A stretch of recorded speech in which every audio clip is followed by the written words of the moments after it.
तो इस UPSC journey में मैंने जितना सीखा है मैं उसी नॉलेज को शेयर करना चाहूँगा। और ये आज मैं ये पॉलिटिकल लेक्चर 1 होगा, ठीक है। और पॉलिटिकल लेक्चर 1 में आज हम लोग कुछ ज़्यादा नहीं डिस्कस करेंगे, एकदम बेसिक जो वर्ड आप ऑलरेडी सुन चुके होंगे क्लास 6, 7, 8 में या 9th में, वही सब आज हम लोग डिस्कस करेंगे। उसके बाद कल से अपने टॉपिक की तरफ बढ़ेंगे, ठीक है। तो चलिए आज हम लोग शुरू करते हैं कॉन्स्टिट्यूशन से। आप डेफिनेटली कॉन्स्टिट्यूशन सुनेंगे अगर आप पढ़ेंगे एसएसटी तो, नो डाउट, ठीक है। तो चलिए स्टार्ट करते हैं। कॉन्स्टिट्यूशन, कॉन्स्टिट्यूशन, अरे यार मैं कहूँगा इतना बोरिंग क्यों बनाना, क्योंकि यूपीएससी में डायरेक्टली ये तो नहीं पूछता है व्हाट इज कॉन्स्टिट्यूशन या व्हाट इज प्रीएम्बल। चलिए हम आपको डायग्राम से बताते हैं वो क्या होता है, सब चीज समझा देता हूँ। वैसे ये एक बुक हो गया, ठीक है। ये बुक, ये पूरा बुक को कॉन्स्टिट्यूशन कहेंगे, ठीक है। इस बुक के जो पहला पेज होगा कॉन्स्टिट्यूशन का उसको कहते हैं प्रीएम्बल, ठीक है। और उसके अंदर बहुत सारे चैप्टर होंगे, तो सारे चैप्टर को क्या कहते हैं हम लोग, पार्ट्स, PARTS, पार्ट्स। और पार्ट्स के अंदर क्या होते हैं, बहुत सारे हेडिंग होते हैं, उसको क्या कहते हैं, आर्टिकल्स।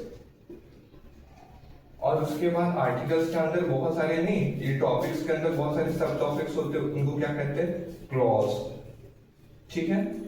और उसके बाद देखिए कोई कोई होते हैं ना चैप्टर्स, कोई कोई चैप्टर्स के अंदर जो टॉपिक्स रहते हैं उन टॉपिक्स के बारे में कुछ आपको एडिशनल इंफॉर्मेशन देना है, तो वो क्या चीज में आ जाएगा आपका शेड्यूल में, जो कि बुक के मान के चलिए आखिरी पेज में मेंशन रहेगा, शेड्यूल।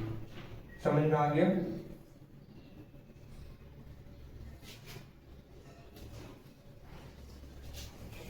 शेड्यूल,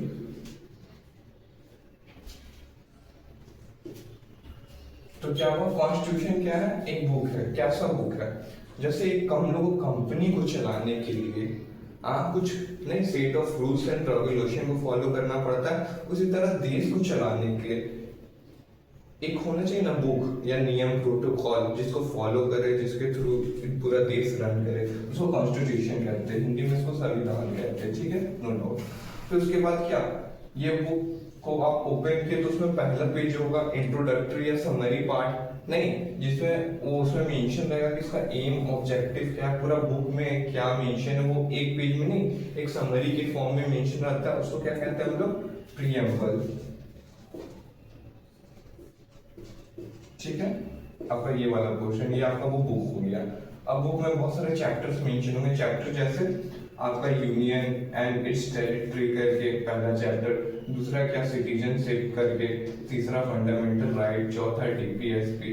इसको हम लोग फर्दर क्लासेस में डिटेल में डिस्कस करेंगे, ठीक है। अब उसके बाद क्या होता है, आर्टिकल्स। आर्टिकल्स जैसे मैंने कहा था कि ये जो चैप्टर्स है आपके, मैंने क्या बोला था, प्रीएम्बल इंट्रोडक्टरी पार्ट है, इंट्रोडक्टरी या समरी पार्ट है, ये आपका बुक है, BOO की बुक है, ये आपका क्या है, चैप्टर्स है। फिर उसके बाद चैप्टर्स के अंदर क्या हो जाएंगे, ये सब आपके टॉपिक्स है। टॉपिक्स जैसे आर्टिकल 14, 15 ऐसे करके। अब आर्टिकल्स के अंदर क्या, ये क्लॉज आ जाएंगे, क्लॉज क्या हो जाएंगे, सब टॉपिक्स हो जाएंगे, ठीक है। सब टॉपिक्स बोले तो जैसे आर्टिकल कैसे होता है, 15 क्लॉज 1, 15 क्लॉज 2, ये सब लोग डिटेल में डिस्कस करेंगे, ठीक है। अब आपका आ गया जैसे शेड्यूल, कैसे बोला ना, शेड्यूल कुछ नहीं होता, एक पार्टिकुलर आर्टिकल का एक्सटेंडेड इंफॉर्मेशन रहता है, नहीं डिटेल में इंफॉर्मेशन देना पड़ता है। तो उसके लिए जैसे हम लोग आर्टिकल ले लिया आपका आर्टिकल 343, इसमें लैंग्वेजेस के बारे में मेंशन है, शेड्यूल लैंग्वेजेस के बारे में, कि टोटल 22 शेड्यूल लैंग्वेजेस होंगे। अब टोटल जो 22 शेड्यूल लैंग्वेज है वो वहां मेंशन नहीं, वहां बस ये डिटेल मेंशन, वो मेंशन का है आपका शेड्यूल 8 में। जैसे आपको आप पढ़ेंगे सेंटर और स्टेट रिलेशनशिप के बारे में, तो आपका मेंशन आर्टिकल 2, 6 नहीं, वो आपका मेंशन है 256 में, ठीक है। और इसका फर्दर डिटेल का मेंशन है शेड्यूल 7 में। आप पढ़ेंगे ना, union list, state list, concurrent list, ठीक है। ये क्लियर हो गया आप लोग का। अब चलिए ये इसका आप लोग स्क्रीनशॉट ले लीजिएगा, ठीक ना, पॉज करके। अब इसके बाद हम लोग बढ़ते हैं अपना फर्दर डिस्कशन में। कॉन्स्टिट्यूशन के बाद आपको माइंड में क्या आता होगा? पहला टॉपिक ये तो हम लोग पूरा डिस्कस कर ही लिया ऊपर से, ठीक है। चलिए अब ऑर्गन ऑफ द गवर्नमेंट के बारे में बात करते हैं। ऑर्गन ऑफ द गवर्नमेंट, इसमें आप 3 वर्ड बचपन से सुनते आएंगे, लेजिस्लेचर, एग्जीक्यूटिव और जुडिशियरी। इन तीनों में डिफरेंस क्या होता है? ज्यादा फर्क नहीं होता। ये आपका कानून बनाता है, ठीक है, नहीं फॉर्मुलेशन ऑफ लॉ। उस लॉ को ग्राउंड लेवल में इंप्लीमेंट करना, एग्जीक्यूट करना किसका काम होता है? एग्जीक्यूटिव का। और ये दोनों अपना काम ढंग से परफॉर्म कर रहा है कि नहीं कर रहा है, उसको देख रेख का काम कौन करता है? आपका जुडिशियरी। तो आपका लॉ कौन बनाता है? लेजिस्लेचर। एग्जीक्यूटिव देखता है कि ग्राउंड लेवल में वो इंप्लीमेंट हो रहा है कि नहीं, ठीक है। और ये हो गया आपका जुडिशियरी, जो देखता है कि ये दोनों ढंग से काम अपना परफॉर्म कर रहे हैं कि नहीं। जैसे दो सिटीजन के बीच में लड़ाई हो गया तो उसको रिजॉल्व करने का काम ये रहेगा। दो स्टेट के बीच में अगर विवाद हो गया तो उसको कौन सॉल्व करेगा मित्रों? जुडिशियरी करेगा। अब इसका एग्जांपल लेते हैं। अब लॉ 2 स्टेज में बनता है मेनली। एक सेंटर स्टेज में बनता है जो कि पार्लियामेंट बनाता है, और स्टेट में स्टेट लेजिस्लेचर बनाता है, ठीक है। अब एग्जीक्यूटिव भी आपके 2 तरह के होते हैं, एक परमानेंट होते हैं और एक टेम्पोररी होते हैं। परमानेंट में आपका कौन आ जाता है? परमानेंट जो नहीं अपना परमानेंट जो अपना 60 साल तक जो सर्व करते हैं, 60 ईयर्स तक कौन सर्व करते हैं, किनका टेन्योर ज्यादा होता है? आपका सिविल सर्वेंट ये सबका या पुलिस ये सबका, ठीक है। उसके बाद क्या है? और ये जो टेम्पररी है वो कितने साल के लिए आएंगे? 5 साल के लिए आते हैं इलेक्शन लड़के। क्या इनमें कौन कौन आ जाएंगे? आपके पॉलिटिकल पार्टी के मेंबर्स आ जाएंगे, ठीक है। इसमें से पावर किसके पास ज्यादा होगा? कॉमन से बात है, इंडिया एक डेमोक्रेटिक कंट्री है, तो इसमें से पावर किसके पास ज्यादा होगा? जो इलेक्ट होके आए होंगे। किनके पास? टेम्पररी, मतलब जो पॉलिटिकल मेंबर के आदमी लोग हैं उनके पास। इनके पास पावर ज्यादा होगा एज कम्पेयर टू आपका टेम्पररी, ये मतलब परमानेंट जो है आपके एग्जीक्यूटिव, ठीक है। अब मान के चलिए, अब इसमें से क्या बोलते हैं, ठीक है। अब इसमें आ जाते हैं जुडिशियरी। तो जुडिशियरी तो बता दें, इसका मेन फंक्शन होता है ग्रीवेंस को रिड्रेसल करना, मतलब जो भी प्रॉब्लम है उसको सॉल्व करना, ठीक है। अब चलिए हम लोग मूव करते हैं अपने नेक्स्ट टॉपिक की तरफ। अब ये हो गया लॉ, और अब लोग हाँ उससे पहले मैं आपको एक क्लियर कर देता हूँ कि आप हमेशा कंफ्यूज रहते होंगे ना बिल, लॉ और एक्ट में क्या फर्क होता है।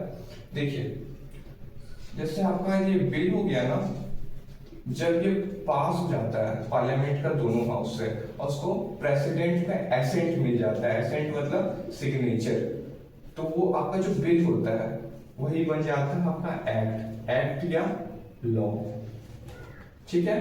क्लियर हो गया? जब ये बिल आपका पार्लियामेंट और उसको एसेंट मिल जाता है प्रेसिडेंट का, तो वही आपका एक्ट बन जाता है, ये लॉ बन जाता है, ठीक है। अब चलिए हम लोग बढ़ते हैं। अब एक्ट भी आपका 3 तरह का होता है, या जो कह सकते हैं एक्ट या लॉ। लॉ 3 तरह का होता है आपका।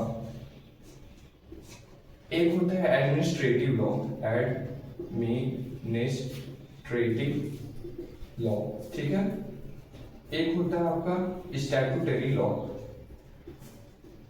एक स्टैट्यूटरी लॉ होता है और एक होता है कॉन्स्टिट्यूशनल लॉ, ठीक है। इन तीनों में डिफरेंस क्या होता है? जो भी चीज कॉन्स्टिट्यूशन में डायरेक्टली मेंशन है उसको कहेंगे हम लोग कॉन्स्टिट्यूशनल लॉ, जैसे आर्टिकल के फॉर्म में जो मेंशन है। स्टैट्यूटरी लॉ आपका कौन सा हो जाएगा? जो पार्लियामेंट के थ्रू, जो कॉन्स्टिट्यूशन में मेंशन है पर पार्लियामेंट में दोनों हाउस से पार हुआ है और उसको प्रेसिडेंट का एसेंट मिला है, उसको क्या बोलेंगे हम लोग? Statutory law. और आपका एडमिनिस्ट्रेटिव लॉ क्या होगा?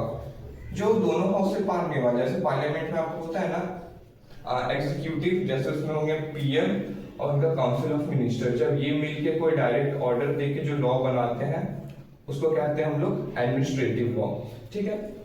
अब देखिए कॉमन सा बात है, इसमें सबसे ज्यादा इंपॉर्टेंस किसका होगा, सिग्निफिकेंस किसका होगा? आपको कॉन्स्टिट्यूशनल लॉ का होगा, क्योंकि ये डायरेक्टली कॉन्स्टिट्यूशन में मेंशन है। उसके बाद उससे कम होता है आपका स्टैट्यूटरी लॉ का, क्योंकि इसको पूरा पार्लियामेंट मिलके बनाता है। और फिर उससे सबसे कम इंपॉर्टेंस होता है एडमिनिस्ट्रेटिव लॉ का। क्यों? क्योंकि आपका पूरा पार्लियामेंट के अंदर आता है, जो आपको पॉलिटिकल एग्जीक्यूटिव वो बनाता है, ठीक है। तो इसका ज्यादा, सबसे ज्यादा इंपॉर्टेंस इससे थोड़ा कम स्टैट्यूटरी का और इससे थोड़ा कम एडमिनिस्ट्रेटिव लॉ का, ठीक है। ये लोग क्यों सबसे ज्यादा पावरफुल थे, क्योंकि ये इलेक्शन के थ्रू आए थे, इलेक्ट हो गए और ये एग्जाम देके आए इसके, ठीक है। चलिए तो हम लोग डिस्कस करते हैं, फर्दर आगे बढ़ते हैं। तो आप पक्का एक वर्ड सुनेंगे, बचपन से सुनते आएंगे, डेमोक्रेसी। डेमोक्रेसी क्या होता है, ठीक है। डेमोक्रेसी तो बहुत सिंपल है, इंट्रो। उस समय तो मेरे को भी नहीं समझ में आता था ये क्या क्या है क्या नहीं है, नहीं। चलिए डिस्कस करते हैं। डेमोक्रेसी, डेमोक्रेसी में आप डेमो से क्या समझते हैं, आप क्रेसी नहीं, डेमो से होता है मतलब पीपल, ठीक है, और क्रेसी मतलब होता है पावर,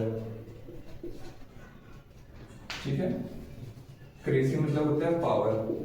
तो जो अल्टीमेट पावर होगा रूल करने का, वो किसके पास होगा, पीपल के ही पास होगा, पीपल के ही पास होगा, ठीक है। तो देखिए अब्राहम लिंकन, जो कि क्या बोलते हैं फॉर्मर, मतलब पुराने नहीं प्रेसिडेंट थे अमेरिका का, उसका बहुत सटीक डेफिनेशन दिए थे कि जो आपका डेमोक्रेसी होगा वो नहीं, रूल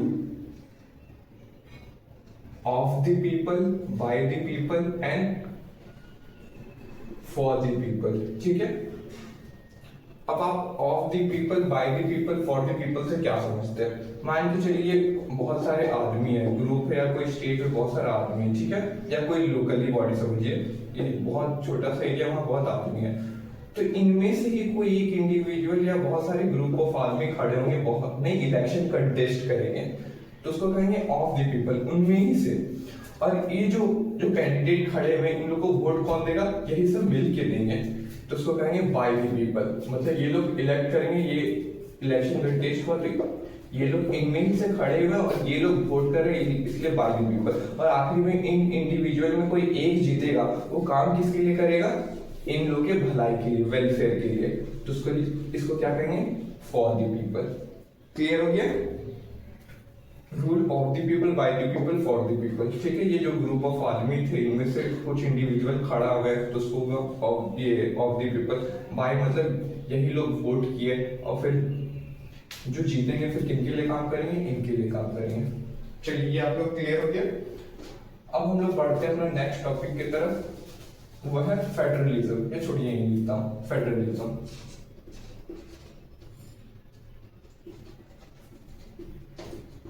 फेडरलिज्म से हम क्या समझते हैं, शायद ये मेरे ख्याल से जहां तक मेरे को नॉलेज होगा क्लास 9 का टॉपिक है ना। फेडरलिज्म मतलब डिसेंट्रलाइजेशन ऑफ पावर, कि नहीं जैसे कोई पावर है आप उसको कैसे डिवाइड कर दे छोटा छोटा स्टेज में। जैसे मान के चलिए आपका, चलिए एक एग्जांपल लेते हैं, जैसे ये आपका हो गया देश, कंट्री।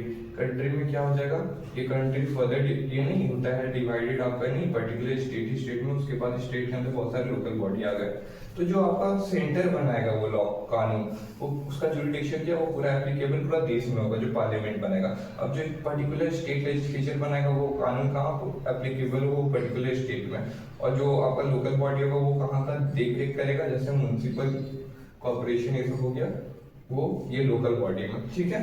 तो इसमें क्या हो रहा है, डिसेंट्रलाइजेशन हो रहा है, कि हम लोग एक पर्टिकुलर पावर को डिवाइड कर दिए, उसका नहीं जुडिशियल के थ्रू, कि उसका पावर यहीं तक एप्लीकेबल रहेगा, ऐसे करके डिसेंट्रलाइजेशन, ठीक है। डिसेंट्रलाइजेशन मतलब division of power, division of power, ठीक है। अब जब भी आप फेडरलिज्म पढ़ते हैं तो आप हमेशा रिलेट करते हैं इसको शेड्यूल 7 से। जैसे अब शेड्यूल 7 में क्या मेंशन है, आपका 3 लिस्ट मेंशन है, यूनियन लिस्ट, स्टेट लिस्ट और कंकरेंट लिस्ट।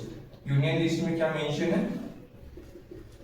जिसमें सेंटर बना सकता है लॉ, स्टेट लिस्ट में जिसमें स्टेट बना सकता है लॉ, और कंकरेंट लिस्ट में वो कॉमन सब्जेक्ट्स आ जाते हैं जिसमें दोनों मिलकर लॉ बना सकते हैं, ठीक है। आप लोग का इतना क्लियर हो गया। अब चलिए हम लोग डिस्कस करते हैं एक आखिरी टॉपिक है जो कि है फंडामेंटल राइट, ठीक है। तो फंडामेंटल राइट से क्या समझते हैं, तो फंडामेंटल राइट कुछ नहीं होता, नाम से ही पता चल रहा है फंडामेंटल राइट, जो फंडामेंटल हो नेचर में, मतलब बेसिक हो नेचर में, जो आपके सर्वाइवल के लिए एकदम इंपॉर्टेंट हो, basic rights, basic set of right, ठीक है। तो इसमें तो हम लोग का 6 फंडामेंटल राइट है जो कि हम लोग फर्दर क्लासेस में डिस्कस करेंगे। पर होता क्या फंडामेंटल राइट जो आपके सर्वाइवल के लिए इंपॉर्टेंट हो, जैसे कि अब मान लो कोई इंडिविजुअल है, उसको बिना मतलब को कोई पुलिस हरास करता है या अरेस्ट करके ले जाता है, ये सही होगा? नहीं होगा। अब मान के चलिए बहुत सारे नहीं, अब इंडिया में क्या होता है, यूनिटी इन डाइवर्सिटी है, बहुत अलग अलग रिलीजन के लोग रहते हैं, कल्चर के लोग रहते हैं, तो जो माइनॉरिटी में होगा उसको अगर मेजोरिटी वाला सप्रेस करेगा तो क्या सही होगा? नहीं। अब कोई मान लीजिए कोई बच्चा है, उसको कोई एक्सप्लॉइट करेगा नहीं, चाइल्ड लेबर से कराएगा, तो क्या ये भी सही नहीं होगा? तो इसलिए हम लोग क्या चाहिए, फंडामेंटल राइट चाहिए। इसे हम लोग डिटेल में डिस्कस करेंगे फर्दर नेक्स्ट क्लास में, ठीक है। तो अभी के लिए बाय बाय, आशा करता हूँ कि आपका प्रिपरेशन सही चल रहा होगा।